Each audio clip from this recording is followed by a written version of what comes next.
And because we have to pass this liberal constitution to register as a political party,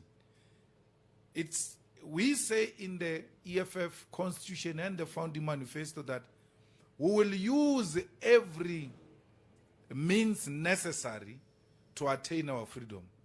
And means necessary means guns. But you can't write guns there because that Zondo will not approve the registration of this political party, because it will say, hey, you can't have a party like that. And we're not going to take up guns. It is the conditions which will make it possible for us to take up guns. No one is going to threaten our existence through guns. And we keep on protesting with posters. But you can't win that if you don't conscientize society.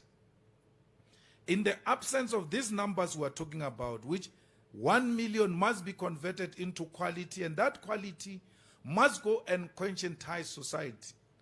Because if we don't do that with the masses of our people at the back of the EFF, we're a terrorist organization. We're Boko Haram. So we don't want to be a Boko Haram. We want to be a political party that enjoys the support of its people through conscience. So we sent to our people on the 20th of March, let's go and show our dissatisfaction. Why is it like that? We cannot just sit back and behave like everything is okay. It is the masses through rising that they will be able to tell the government that we've reached a point where we can no longer tolerate this nonsense. But without those types of actions, government thinks it is on the right track. So we need to conscientize the masses, because the masses are going to say, but why the 20th of March? Why are we doing what we are doing? Then we start talking to them and saying to them, the country is going down. The country is collapsing. And therefore, if you don't rise in the defense of the country, it's gone. It is 20th of March. It is a peaceful protest.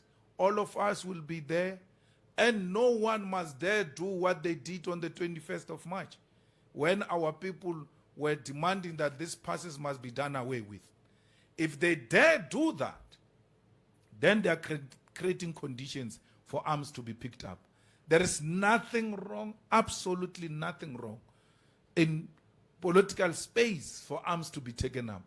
If the conditions refuse a free democratic participation, where people express themselves without fear of persecution and death, then we're left with no option. No one says no one must take up guns. No one says we're going to take up guns. But if the conditions dictate, and we've got the support of our people, we'll definitely not hesitate to take up arms and fight for our country, because that's the only option we will be left with. And we will not be the first one, by the way. Mandela did it. When he fought throughout peacefully, the ANC did it. When they fought peacefully, when conditions dictated for them to take up arms, they didn't hesitate. They took up arms, and they did exactly that. You know, the coalitions, we've always supported the coalitions, by the way. We've never had a problem. We put the conditions of our participation. We said, we will go into coalition with you if you meet the following. And we still insist on that, by the way. That's why we are not in coalition with anyone. We are not in coalition. The formality, the signing of agreements and how we are going to work is going to be preceded by what is going to happen, what will be the agreement on the issues we have put forward. So we're not going to get into any coalition if we can agree on these conditions that are not beneficial to individuals but are beneficial to all.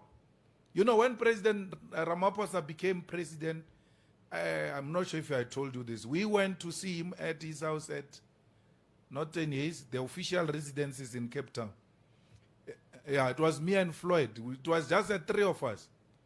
And before we started the discussion, we said to him, we should not, throughout this discussion, mention giving each other positions. Must never talk about positions. If you talk about positions, we're going to walk out here. And we spoke about issues that affect this country and the possible solutions which can be provided. When we removed Zuma and he came in, that's what we spoke about.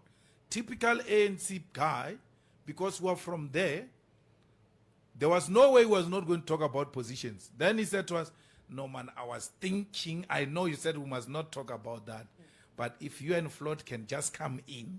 We said, you see now, we are going to walk away from this meeting because we are not yet to talk about positions. So in the conditions that we put everywhere, positions have never been our conditions. And if we're opportunistic the way we're described by many, would have accepted a lot of opportunistic positions that were offered to us in different capacities, including, by the way, in the negotiations for coalitions. When we were raising issues, the ANC was saying, take that municipality, we will take it. We said, no, before we arrive there, let's first agree on these principles. And we couldn't agree. We went our separate ways. The same happened to DA. We couldn't agree. We went our different ways. So when you describe us as a group of opportunistic people who could not find their way in the ANC, they want to use this to uplift themselves in society.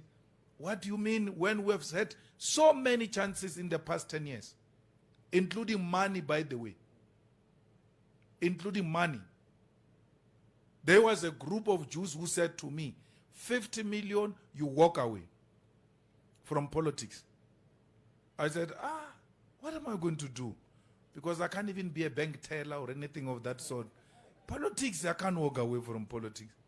So we've refused all of that, sticking to these principles that we're talking about. The Electoral Act that was passed, we're very happy with it. We don't have a problem.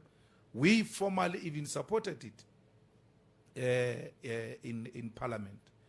So they can, he must sign it, Ramaphosa. Remember, we have a constitutional court decision. And we have to make sure that we adhere to those things and allow these individuals to participate. Zaki Ahmad said he's going to stand as an independent candidate. Let him come. He will realize when he's there that it's the most boring place when you are alone. That one of Cope, Tara and Willie Madisha, they don't speak to each other. It's very boring for them. They go past each other like that. They don't consult. So imagine you are alone, just like that. It's not easy. How many are we? 44. We fight like nobody's business. It's not easy to get a brilliant idea through, just to get it through. They refuse it in an unreasonable manner. I can imagine what these individuals are going to do. There, what works is numbers. In the absence of numbers, there is nothing you can do. You are just setting up these individuals for failure. But that's what democracy is about. If people want to choose an individual, let them feel free to do so. But they will not have any impact. They won't. You argue there with some mama there of the ANC. She doesn't argue. She doesn't say anything. But no, let's put it to vote. She just raised her hand like this. You have lost. The second time she's going to participate is when she takes her bag and put those food of the committee in the bag. That's what they do. And then they go home. You lost a brilliant idea. Lost, gone. And then 3 minutes. What are you going to say in 3 minutes? When to speak. And it's not going to be 3 minutes, by the way. It's 3 minutes for political parties with the small parties, right, to participate in a debate. With individuals now coming in, which means now more slot must be created. The likelihood of smaller parties getting less 3 minutes and you getting a minute because it's you. 1 minute, one you. What are you going to say in that? They struggle, those small parties, to say something meaningful 3 minutes. Imagine one individual. So our constitution allows that, we must allow it to happen. The EFF attracting women, ordinarily women are not just amenable to things they don't know. They will want to see if, is this real? Is this speaking to our interests? Do we feel represented here? And that's why you will struggle to get the majority to vote for you. Because the majority is the women. You must first stand the test of time. And once you pass the test of time, you'll have it easy with women coming in to say, this is our organization, this is what we've been waiting for. From its inception, the EFF embraced women's leadership. At this place, women were there. One of them was Leanne. She was showing off her pictures today, that she was there 10 years ago in this hall. Always said in its delegation and representatives needs 50% representation of women. And we have always known that this organization will be women-led and will be having a lot of women, because it has never been formed on anti-women stance. It has always embraced the women. And majority of parliamentarians are women. And if you go percentage-wise, the EFF has got more women representation percentage-wise in terms of all public representatives than all political parties. So we have been a pro and a women's organization, and from this 49, the only 9%, the only thing awaiting us is to increase. Our own polling said the ANC is going to get 45, the DA 16, EFF 13, and that was in November. It was conducted by 𝐓𝐡𝐚𝐧𝐤𝐬, by the not internal EFF Mbuyiseni Institute research, 𝐓𝐡𝐚𝐧𝐤𝐬. I don't understand why that research was not shared with the public. It's there. The negativity, the positivity, all of that is there. We have nothing to hide. In November, when load shedding was not stage 6, just before the ANC conference, in the absence of election mood, the EFF polled at 13% and the DA at 16% and the ANC at 45%. There will be another research conducted in March, internal EFF research, which will also share with everyone. Guys, governance, to get it right, you don't need anything. You need to punish corruption. Corruption is not punishable in South Africa. Corruption has got eyes. Corruption is prosecution of corruption has got eyes and is selective. You ought to punish corruption. That's how the Chinese got it right. You are not going to get it right if there are not going to be special courts like the 2010 special courts that are going to be exclusively for corruption, speedily and decisively. You do that within a short space of time. A lot of these people who want to commit corruption in society, they will know that corruption is punishable. The last prominent case of corruption we had was John Block. And when was that?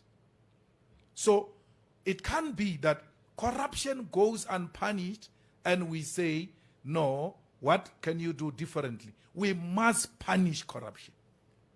Leaders of the EFF found with their hands in a cookie jar must be punished to discourage the rest of others who are coming after them to do the same things. You punish corruption because corruption is what leads to laziness. I heard the mayor of 𝐓𝐡𝐚𝐧𝐤𝐬 saying the workers of 𝐓𝐡𝐚𝐬𝐧𝐤𝐬 are lazy. Sure, they are lazy, I agree with him, because they were hired through factional arrangement. Those people who must work on sewer spillage into the beaches and all of that are ANC volunteers who were hired in the name of going to deal with sewer, with cleaning streets. No, they are paying them to go and do election campaign for the ANC through municipal money. That's why you can't get those workers to go and do what they're doing.